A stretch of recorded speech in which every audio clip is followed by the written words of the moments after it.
past 8, we're going to talk to 74-year-old broadcaster Selina Scott. And her age is significant because it was referenced by the boss of the Metropolitan Police in his apology after she was mugged on a London street in broad daylight. A group of thieves surrounded Selina in the West End. They hit her on the back of the leg and stole her purse. Despite it being one of the capital's busiest areas, she couldn't find a single police officer to report it to.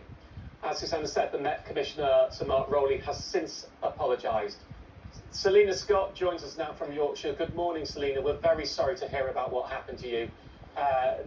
Not a very happy time. Well, thank you. Thank you. But, I mean, you're quite... No, it isn't, but it's happening to... It's... Carry on. Hello. It's happening to everyone. You know, it's not just me. What I've discovered since it happened to me is that crime is rife in central London, that the place where I was mugged is a global hotspot for gangs from around the world. That's where they turn up and they, with impunity, just take what they can. If I'd known that, I don't think I'd have ever gone near Piccadilly. And one of the reasons, Martin, that I'm here this morning is just simply to say to people, you know, if you're going to go to Piccadilly, if you're going to go into this Dickensian den of thievery and robbery, then you have to hide everything. And you've got to make sure you've got something tucked away just in case they do get something and you've got nothing left to get home with. Selina, there's a long delay on the line, so apologies for that.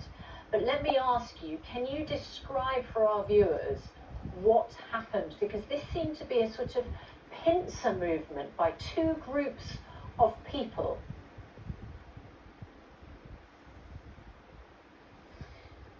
Yes, I'd come out of Waterstones and the place was packed, it was crowded.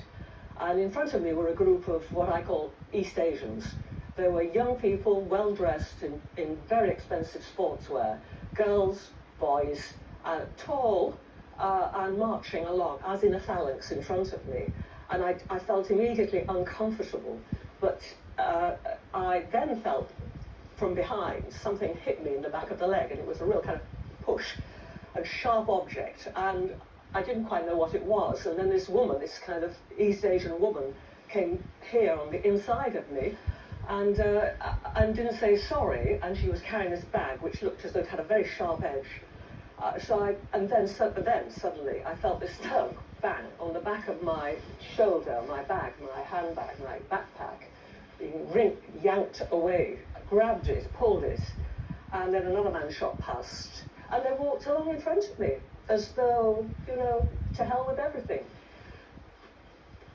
I'm interested in this because I know that you were upset that you couldn't see a police officer near you. You know, I go in that area a lot, and personally, I'll be honest, I would not expect to see a police officer. But did you call 999, and did anybody come if you dialed 999? No, I didn't call 999 because at that stage I got into the sanctuary of Fortnum and Masons, and what was, I mean, you know what the situation is when you've got credit cards, debit cards in your bag. You immediately think, well, first of all, I was immediately thinking, I wish I could have punched them in the face. That was the first reaction I had. The second reaction was, how can I protect myself? You know, I've got to close down these cars. And the adrenaline was pumping. I was in flight or fight mode, you know, from 1 minute thinking, shall I have a coffee when I come out of the summer exhibition, or shall I have one before I go into the summer exhibition? I was suddenly into this kind of adrenaline-fueled, kind of rocket-charged feeling that I couldn't think of what I should do except get to a bank, close the account, and try and get some cash out, because I had absolutely nothing.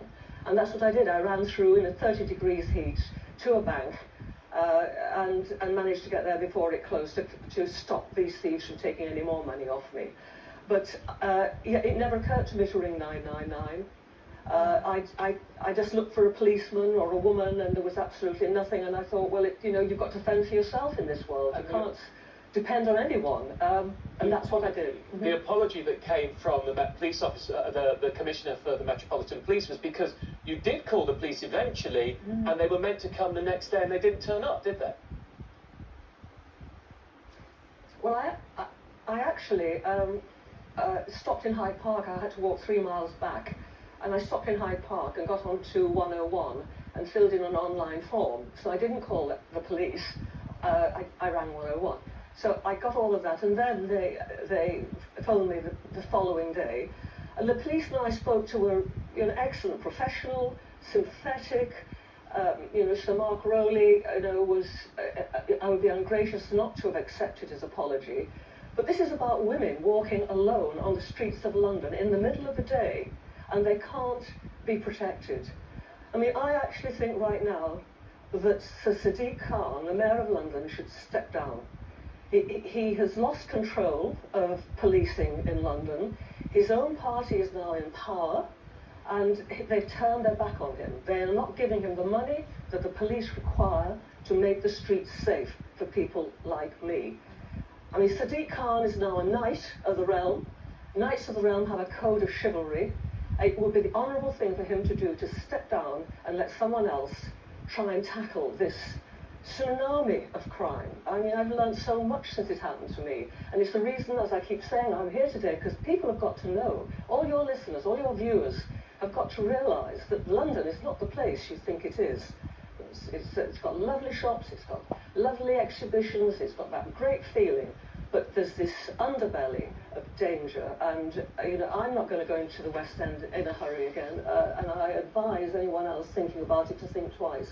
Well, Selina, we're very sorry to hear what's happened to you. We can't put that question to Sadiq Khan, or the question about how safe London is. Different people have different experiences, but we might try and see if we can get a response for another time on the programme. We have got a response from a Met Police spokesperson, though, who said, while we understand that the victim in this case was frustrated that she couldn't see any police officers on the street at the time of the incident, we would like to reassure her and the wider public that a significant number of officers patrol the West End every day to target offenders, including those carrying out thefts and robberies. Selina Scott, thank you for joining us. No comfort at all, of course, if you were the person who was attacked and couldn't find a police officer, to know that there were police officers elsewhere doing other things. And of course, this government has committed to tackling violence against women and girls. As you say, it's also pledged to increase neighbourhood policing. None of that, of course, any solace to you, understandably completely furious and shaken, having experienced an absolutely awful attack. Selina, thank you for sharing your experience. And we will be speaking to the government minister. Of course, he's the Defence Secretary. Do you feel safe on the streets of your own hometown? Lorraine is here at 9. Morning. Gosh, that was astonishing, wasn't it? Really, and actually really frightening to think that, you know, because Selina was right there talking about how safe you feel. And I mean, it wasn't at night time even, it was the middle of the day. Good for her for highlighting that and being so passionate about it. Right, let me tell you